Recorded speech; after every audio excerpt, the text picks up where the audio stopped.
this Verzuz that just happened. You know, we had JaRule and we had Fat Joe. I was a little skeptical at first because I didn't know if people were going to tune in. You know, I tuned in right at the beginning, and I think they were just like a little bit over 100,000 viewers. I think they were like maybe at 133,000 viewers. So, you know, the whole night I was trying to make sure or figure out if they were going to get some decent numbers because I didn't really hear people talking about it. They didn't really you know, people wasn't really talking about it. As it went along, people started tuning in and people started talking about it and people started kind of checking it out and people started reminiscing over the JaRule songs, man. So, I mean, you know, House of Mars, JaRule, Fat Joe, what were your thoughts on the Verzuz? Man, y'all wipe that butt. I mean, that's clear. I mean, you know, let's first put it out there. I mean, it was a massacre. It was a massacre. I forgot how many hits JaRule had, bro, and I think he still had some in the pocket. I also think that the guests and the guests that came on pushed a lot of, you know, made the show better. Yeah. You know what I'm saying? My favorite was Ashanti. I mean, I think Ashanti was a lot of people's favorites. I especially enjoyed it. I have to say. Also, like they worked the whole night. Now she was out there for 30 minutes straight, going back and forth. She was going back and forth. She was going back and forth. She got a workout in. Nelly was very happy. Nelly was like, man, I missed. Man, did you see Nelly? Nelly was over on the side like he had been trying to get in touch with her for months.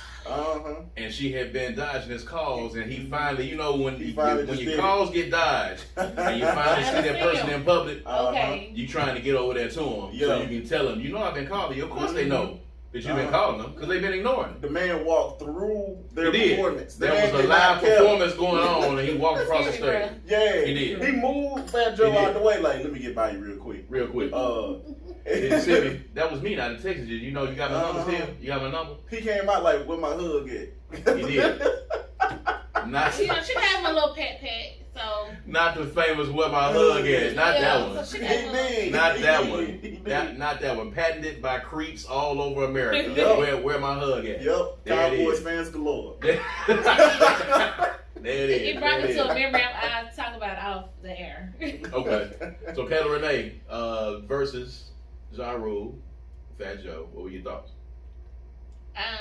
JaRule for sure, because I just love Murder Inc. Yeah, well, that's clear. When they was a label, you know, I just love them. And so, yeah, hearing all the music from back in the day, especially, you know, with Ashanti and Lil Mo, those songs just, you know, kind of hyped me up. I did go and download them from Apple Music, so his stuff is on Apple Music. I don't know. It was a little spicy too. I think Fat Joe kind of got in his feelings and said a few things that he probably shouldn't have said. Because let's talk about that for a second because Fat Joe did get out of pocket, you know, on several occasions. He got out of pocket first of all, calling, you know, our beautiful queens out of their name when he didn't have to. I think he got caught up in a moment. And you know, let's just be honest here. You know, Fat Joe has not, you know, for whatever reason, feels like he's been given a pass, but he has not been given the green light. He is not. He used the N-word, and he used it, you know, freely. There were a lot of people talking about it on social media. For a plethora of reasons. You know, for a plethora of reasons. And he didn't say that he was going to stop. He would never use that word again. So that's how I feel like he got in his feelings a little bit. In the first place, you know what I'm saying? He shouldn't have been. But I can understand it in the heat of battle when competition is happening and you getting washed.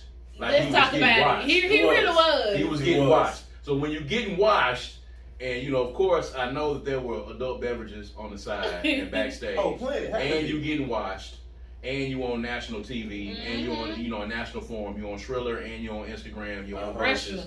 You know, it's a lot of pressure. So there's some things that are going to come out. You're going to forget all of the stuff that you have said previously to try and be as diplomatic as you possibly can. So the N-word came out. You know, he used the B word referring to Lil Mo, which just really hurt me. Lil Mo's song with JaRule is probably the dopest song of the night. You know what I'm saying? When Put It On Me came on, it was time to go to church at that moment. Sung that song. You felt it in every crack and crevice. You felt it. No vocals, no nothing. You felt it. You felt it. Just like she did back then. Like it sounded so good. And it was good to see her too. As a matter of fact, it was she looks good. Yeah, shout out to her. And then it turned around. Fat Joe calls him Dusty, and you call the Shanti Dusty. Basically, you know what I'm saying? So I mean, he kind of took it too far. Yeah, in the heat of the battle, those things happen. Hopefully, he'll apologize for those things across the board. But we understand when you got. I mean, he did, but it was just like when you got almost 500,000 people watching you on social media, and you getting drugged. Let's reiterate, ladies and gentlemen, for those of you listening to us in 82 counties here on Third Coast Radio tonight. Fat Joe was getting washed. He was in front of hundreds of thousands of people. Man. If you go back to the beginning, when JaRule hit play on the first song, he ran through 8-9 rounds of jams. Yeah, he did. To the point where you was like, I forgot that JaRule had these jams. He was going through, and I was like, I forgot about that. I forgot about that. I forgot about that. I forgot about that. And he rolled them off the first 9. And then Fat Joe comes behind him like, okay, yeah, I'm finna give you my joints. You forgot about these. And then he dropped a whole bunch of songs that were not hits at the time. They were ballads. And some people don't really know Fat Joe like that, so I know Fat Joe from the Flow Joe, like from the very beginning of Fat Joe all the way up until he's doing some of the radio hits, and he's got some jams. Yeah, he got some jams. Now, and he's saving them to the end. He's got some jams that you can sprinkle in there. But he's got jams. We had to save him at the end. He did. Yeah. He was not able to go through. JaRule started off with jams. He had 20 jams. JaRule had 20 jams. 20 JaRule had legit 20 jams. Yeah. He had a legit 20 jams to go through. And there's not a lot of people that's got a legit 20 jams He should have brought Charlie Baltimore to go through. I don't know, man. I mean, Charlie Baltimore is on a milk carton somewhere. We need to find out.